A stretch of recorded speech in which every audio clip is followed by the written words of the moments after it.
streaming to my audience. Sorry. New portal, where do you begin? Click around or dive right in. What's the first thing that you do? We're learning from the pros, sharing it with you. Set up secrets, come and see. What's the trick to HubSpot harmony? Tune in now, don't miss your cue. We're going live and saving spots for you. Hello, everyone. Welcome to HubSpot Setup Secrets, What Pros Do First. I'm Casey, and this series is all about answering one deceptively tricky question. What do you actually do first when you get into a new HubSpot portal? No two admins, ops pros, or HubSpot experts tackle it the same way, and that's exactly why I started this series. I've been inviting some smart folks from across the ecosystem to share what they look at first and what they skip and what they've learned along the way. Today's guest is Rylee Powell, and I cannot wait to hear his take. Whether you're brand new to HubSpot or knee-deep in portal cleanup, I hope these conversations give you fresh ideas and maybe even make you feel a little less alone in the mess. Let's dive in. Hello, Rylee. How are you doing? Hey, Casey. Good to see you. Good to see you too. For the large LinkedIn audience, could you give a little background on who you are? What do you do? Yeah, Rylee Powell. I've been using HubSpot for 6-7 years now, and really have enjoyed helping companies who have invested in the tool figure out what they're supposed to do with the tool, because it doesn't really come with a easy to access instruction manual. Yes. So it's been a few times as a primary employee of an organization, but then also doing consulting work and freelance to just either focus on small, quick projects like build out a lead scoring system where we need to set up a retainer in our database versus full scale, like we have HubSpot. What do we do with it? Yeah. Now what? And Rylee, you and I coordinated today our outfits, so I'm glad we did matchy. Where's your blue hat? I'm glad we did that. That was worth the text this morning to make sure that we were good.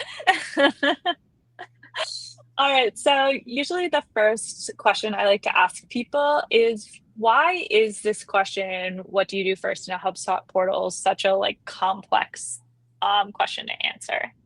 Well, it's so contextual to whose portal is it and what are they using it to do? The whose portal is it component of it is what kind of company are they? What are their clients? Are they B2B? Are they B2C? And then what are they trying to use it to do? Some people just have HubSpot to be a marketing software. So you go in and if that's the frame that you go in, then you can ignore, 80% of the things that are there and just go straight to what's the emails and what's, this and that. Whereas if this is our full scale operational software for the entire organization, then you start looking in a lot of different places. So there is no one true answer. And that's why it's a little complex, because it really depends on who the company is that bought the software and what are they going to try and use it for. At the end of the day, I'm a huge believer in HubSpot can run your entire organization if you put enough time and attention into it. So if you want to lean more into it, I strongly suggest doing so. So with all that context, not knowing what HubSpot portal you're looking into, when you step into a new portal, what is the thing or things that you start looking at first? Yeah, first thing I go to, there are certain first things that doesn't matter. It's just because most of the time you get told some information, and when you get in, you have to validate all of that information and make sure that whatever they've shared with you is true.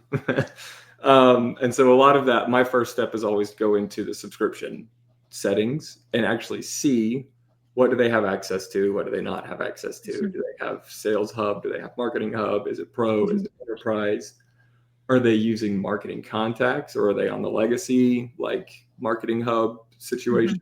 All of those things inform, how you can play with HubSpot. Because at the end of the day, you're just trying to figure out, all right, what can I start doing here that is immediately helpful and doesn't break anything that currently exists?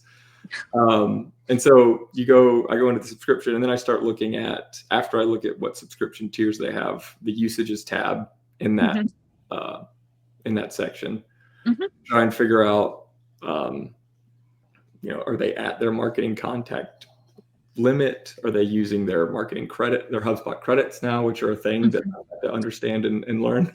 Yes. And then just start to figure out, like, okay, from a subscription standpoint entirely, what do they have here to play with? Because then I'm sure everyone who knows HubSpot knows there's 30 different ways to solve any problem, and it's entirely dependent on what hubs and tiers you have. If you have Ops Pro, there's infinitely more ways than if you just have, starter or suite. Yeah, I have been lucky enough to work most of my career in enterprise portals, but my own portal was free for a really long time. I recently just upgraded to starter, and I do find myself constantly being like, "Oh, I'll just build a workflow," and then I'm like, "Oh, Yep. never mind." Yeah. So like to me, I've lived it and have learned it now enough where there's nothing worse than getting in and like knowing you've promised certain things, thinking you have access to workflow, thinking you have access to custom reports, and then you get in and you're like, whoops, because then you have to have that hard conversation of, hey, not only do you have to pay me, but you have to upgrade your subscription tier. That has happened to me. I have not learned that lesson. Well, it's not even like there's no unless you screen share with someone before in scoping and have them click on it and show you the amount of people that don't know the technical exact subscription that they have is a lot.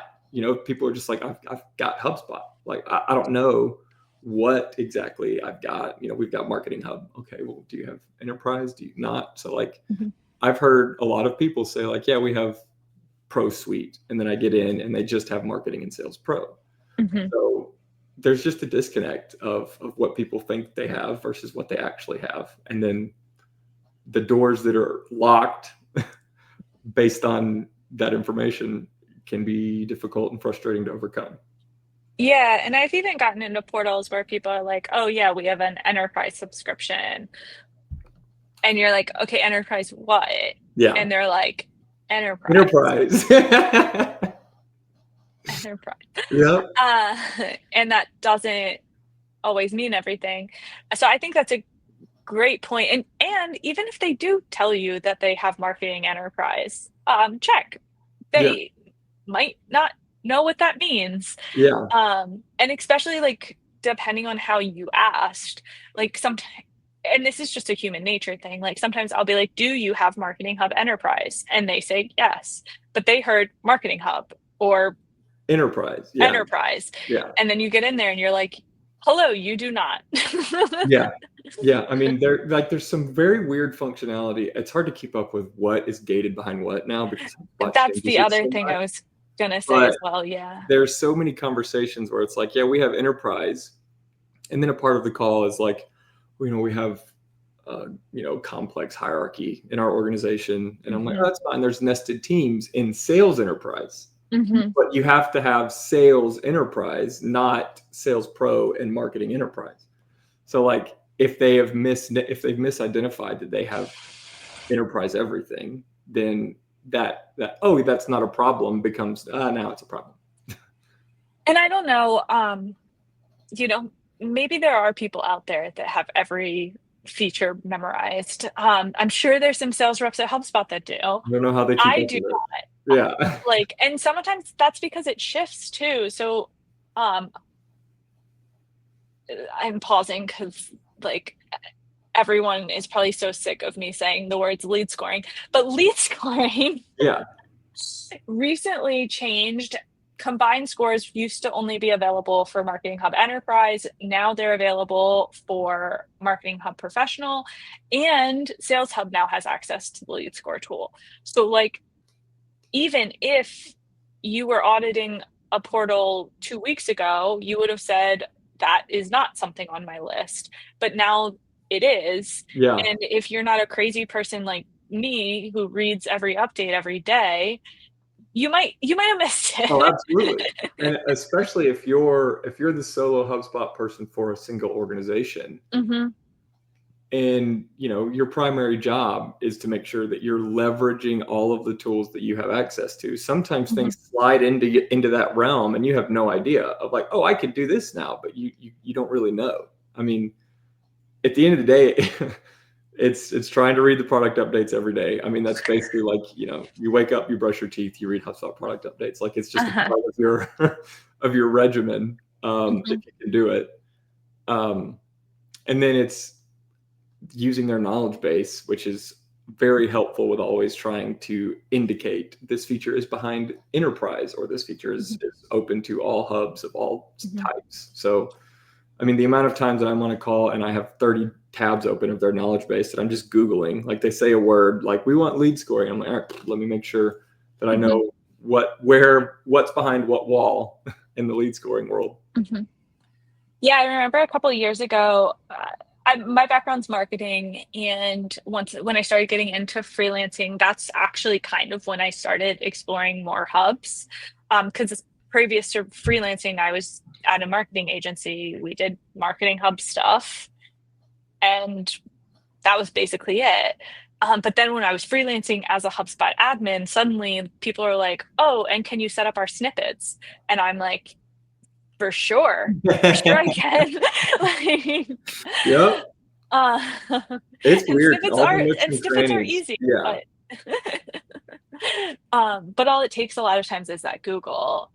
Yeah, fortunately, they have a very organized knowledge base that I don't know who is keeping up with it, but they have a hell of a job. Yeah, yeah. Also, I just wanted to say, if you listener feel like you can't keep up with HubSpot's product updates, you don't have to read them every morning. I will read them to you. Wake up to the sultry sounds of Casey and team going over And team. the. Wait, I have a solution for that. But I think that's a excellent like starting place. And even also you mentioned the marketing contacts. I think that can be such a slippery slope in terms of costs of HubSpot. People can very quickly get charged for those marketing contact overages. And a lot of us admins have our own secret sauce to like control that. Um, Yeah, there's a lot of little backdoor tricks and things you can do, and all of these things to me, like the conceptual bucket of what do I do first is figure out my boundaries. So marketing like what are the boundaries that would cost the client additional money and they mhm, don't go out of those boundaries. And so marketing contacts is one, and that's a really crazy one where if you just accidentally exceed that threshold, boom, it just goes up to the next tier and gets added to their invoice, and now you've got a tricky situation. So like you need to make mhm. sure if you're getting in a new portal and you ever use the set as marketing contact action in a workflow, how much space they have. Mhm. And I know our mutual friend Chris Carolyn, he doesn't like the term quick wins. Every time I use it, he cringes. But I like when I get into a new portal to find some quick wins because I think it builds immediate like trust and confidence in Mhm. you. And then marketing contacts is one of those areas that can be a really quick win. Especially if you have a workflow that's automatically setting people, but you don't have a workflow that's removing people. Yeah. Um, and also, I've seen integrations automatically create marketing contacts, Mhm. and that Or not, to where or they're like, not, or not. why aren't any of our ad people getting email? Well, you didn't set it to where the ad, like this origin would set them as marketing contacts. Hmm. Hmm. I agree. I mean, I think it took me a while to figure out what that was when they launched it, and I am in Hmm. HubSpot every day. So like the involuntary HubSpot admin, when it just gets shoved upon them, it's difficult, and the rules are a little like unorthodox. You can only set people to non-marketing once a month. You can set them to marketing immediately. So I love that as a quick win because you can set up a mostly automated manager of marketing contacts pretty easily. Hmm. I also have a client right now, like in that same marketing contact space, where I was in their account just auditing, and they have way more marketing contacts than they need. Yeah. That's a longer play because you can't really do anything until your contract is up, but it's still something like to flag. I love it. And that's amazing when you can immediately get in and be like, hey, 40% of these people you're not even messaging to, get rid of them. And then at your next contract, you'll save yourself $5,000. Like, I mean, that all of our work that we're doing is always trying to showcase ROI. Like, we can either earn you more money or save you money. And that's like easiest one to just, if it's run askew, fix it. Yeah. Yeah. All right. So we talked subscriptions, we talked marketing contacts. Are there any other like overarching things you check? Yeah. And then it's workflows. Oh, just workflows? Well, yeah, initially just workflows, because when you work in your own, like when you're a single, like the HubSpot admin for a single organization, you know how many workflows are on and off, and you get accustomed to your range of things. You know, people get comfortable operating with the idea of like, I've got 20 workflows that are on at any given point. Certain other people are like, I've got 400 on. And so when you're going in and out of other portals, just knowing like the amount of times you jump into one and there's 0 on, and you're like, okay, great. Like, I'm starting from a total blank slate, versus if there's 200 on, then you know, like, okay, I've got to tease out what are these trying to do, because a ton of the work that you're going to be doing is updating properties, changing property values, like getting their data model correct.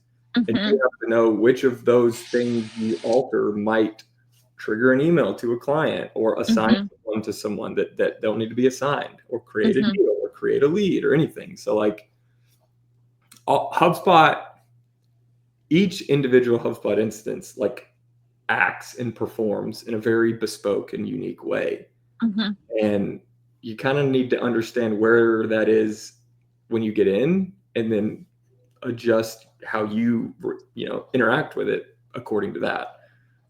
Yeah, and I've said this on a few sessions, but I think to that same point, like the workflows, how many there are, what they look like and stuff can also show you something valuable in like how sophisticated is this HubSpot account. Even weird things like, do they have disciplined naming conventions? Like like you can glean so much just from clicking on that workflow page and just scrolling. Like, you don't even have to click into the workflows. I think it's funny. I'll click into a workflow tab, and the like what do they call them? The like simple workflows. Yeah. That they're have all the named default naming convention. Yeah, the naming convention is submitted form sends email. Like that's if that is all their workflows. All the workflows. I'm like, they've never even been here. Yeah, exactly. And I'm like, okay. Yep. But I'm also like, okay, they started, they So, saw and then that like there the was information action. you get from that is basically the immediate knowledge that there's no extremely sophisticated workflows. There's no, if then or else branching with complex delays and rerouting. Like, they're all just more or less trigger, action, end. Yeah. And that's whether there's a ton, whether there's a few, it doesn't really matter in those early moments. It just shows you kind of, okay, this is what I'm working with. Yeah. Because and honestly, if they have a bunch of those simple workflows set up, a lot of times they might have a bunch of properties set up too, because they're doing some of those like they're comfortable adding things to HubSpot. Right. Because if there's nothing in the workflows, then they're uncomfortable. They don't know what to do. They don't know where to go. Yep. If they're adding even simple workflows, they're comfortable. But they may not have all the tools that they need. My guess is they might have a bunch of single line text fields when maybe dropdowns would have been a better solution, because because single line text fields are easier. Yeah. To your point too, it also gives you a lot of insight into who you're working with and the language that you can use working with it. Like, if you see a bunch of very complex, sophisticated workflows, you can meet them where they are. Like, you don't have to start at like, oh, and by the way, you can branch. Like, did you know that you can branch based off of if they open the email versus click the email? Like, you can go in assuming that they know that because you've seen what they built. Like, it really gives you a lot of insight into I mean, to me, it all goes back to just the boundaries. Like I'm trying to find out what are the things that I can freely do and how can I interact with this system and with the people here. And subscriptions, marketing contacts, and workflows basically give me most of that information. Yeah, and I mean, I've had some people on the show that are like, I don't even want access to HubSpot until I understand their goals and things like that. And that's a fair thing, but some of the stuff you and I are talking about today, to your point, they are helpful regardless of where they are. And sometimes, like you just said, that can help facilitate some of those other conversations. Yes, Um, absolutely, because you can speak to them where they're at. mhm. Because if I'm talking to them and they're telling me, oh, they have these big goals around marketing automation and things like that, and they have an enterprise account, so no worries, like that, this, that, the other thing. And then I get into the account and they have a sales starter, Yeah, marketing free. And I'm like, here's the thing. yeah. All of that stuff we talked about is like very nice. There's- But now I'm like backpedaling um in a way that if I have some sense of what's going on in the HubSpot account first, um we don't have to backpedal. I can yeah, say, hello, you don't have access yeah. to workflows. That's great if you want that.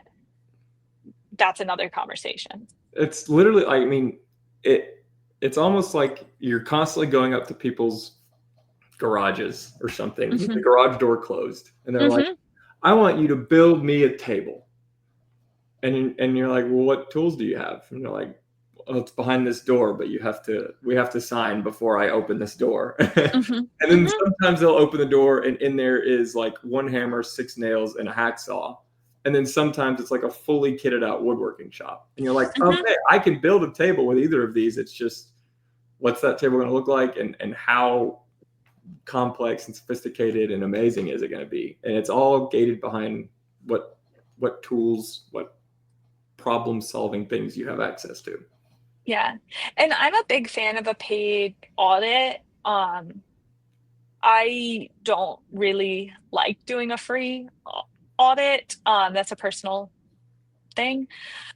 Um, but even quoting an audit can be hard um, because you don't know what's behind that garage Yeah, door.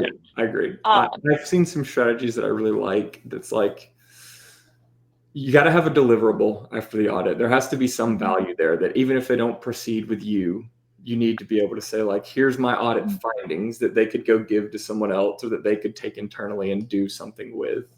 Um, and then also some strategies that's like, it's we'll just use round numbers. It's $1,000 for the audit, and then if we proceed with another engagement, it's discounted to 50, like 500. Like then it's mhm, just wrapped up in part of the work. Where mhm.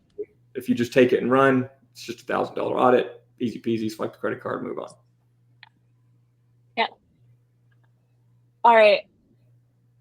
We have 2 minutes left. Riley, anything else you want to mention that's, big, small?